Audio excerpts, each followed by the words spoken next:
এই নির্বাচনের ফলাফল আহ, আহ, বাংলাদেশের সাথে আসলে পশ্চিমবঙ্গ বা ভারতের ভবিষ্যৎ সম্পর্ক নির্ধারণে কতটা আসলে ভূমিকা রাখবে বলে আপনার মনে হয়?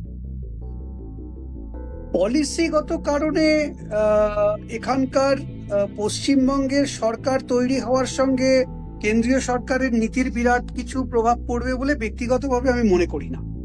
আমাদের আমি আমি এখানটা একটু একটু বিস্তারিতভাবে বিষয়টা বলি। আমি জবে থেকে আমি জন্মেছি 1965 সালে, আমার জ্ঞানগম্যি হয়েছে আমি ধরতে পারি 72-এর পরে 77 সাল থেকে। হ্যাঁ। 77 সালে প্রথম বামফ্রন্ট সরকার পশ্চিমবঙ্গে আসে।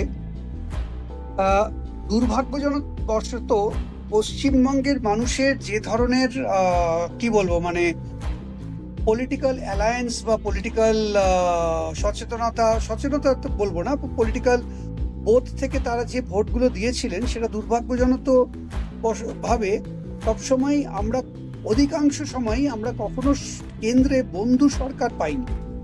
যখন বামফ্রন্ট এখানে ছিল তখন কেন্দ্রে কংগ্রেস ছিল, যখন এখানটায় তৃণমূল এসছে তখন কেন্দ্রে হয় কংগ্রেস নয় বিজেপি, তাদের মধ্যে সম্পর্ক নেই এইরকম ভাবে। তো ফলে যদি আদৌ মানে আমি নিজে খুব একটা বিজেপির মতাদর্শের সঙ্গে মানে সমর্থন করি না, কিন্তু আদৌ যদি বিজেপি আসে সেই অর্থে কিন্তু কেন্দ্রে যে সরকার এখানেও সেই সরকার, তাতে হয়তো রাজ্যের বেনিফিট হবে কি হবে না। এবং অন্যান্য অনেকেই বলছেন যে বাঙালিদের নাকি মাছ মাংস খাওয়া বন্ধ করে দেবে, এইসবও শুনে যাচ্ছে। সেটা আবার ব্যক্তিগতভাবে মনে হয় না, ওটা একটু একটু হাস্যকর যদিও।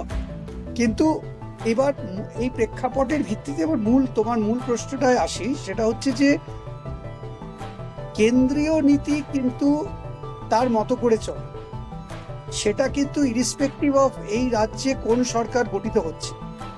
হুম। এখানটায় এরপরেও যদি মমতার সরকার আসেন তখনও কিন্তু তারা যে কারণে এখন শোনা যাচ্ছে যে দীনেশ ত্রিবেদীকে পাঠানো হয়েছে, সেটা নিশ্চয়ই আবার নতুন করে ভারত আর বাংলাদেশের সম্পর্ক তো এখন বেশ অনেকটাই তলানিতে গিয়ে ঠেকেছে, সেটাকে আবার পুনরুদ্ধার করা দরকার। আমার ধারণা কেন্দ্রীয় সরকারও সেই বিষয়ে সচেতন। যিনি এখন রাজ্যে আসবেন সেটা মমতার সরকারই হোক বা বিজেপি সরকারই হোক, তৃণমূল এলে বা বিজেপি এলে তারাও সচেতন থাকবে যে বাংলাদেশকে অগ্রাহ্য করে আমরা কোনো রাজনীতিতে এগিয়ে যেতে পারবো না। তো তো এইবার সামারাইজ করে যদি বলি, ব্যক্তিগতভাবে আমার মনে হয় না যে আহ, রাজ্য কি বলবো মানে পলিসিগতভাবে যে বিরাট কোনো পরিবর্তন ঘটবে তা নয়, কিন্তু যেটা হবে এইখানে যদি এখন তৃণমূলের বদলে বিজেপি আসে ক্ষমতায়, স্বাভাবিকভাবেই তাদের তো একটা নিজস্ব দলীয় রাজনৈতিক একটা মতাদর্শ আছে। সেইটা এখন আরো বর্ডার ইনফ্লিক্স তৈরি করবে কিনা, আরো টেনশন তৈরি করবে কিনা, সেটা এখন সময় নেই।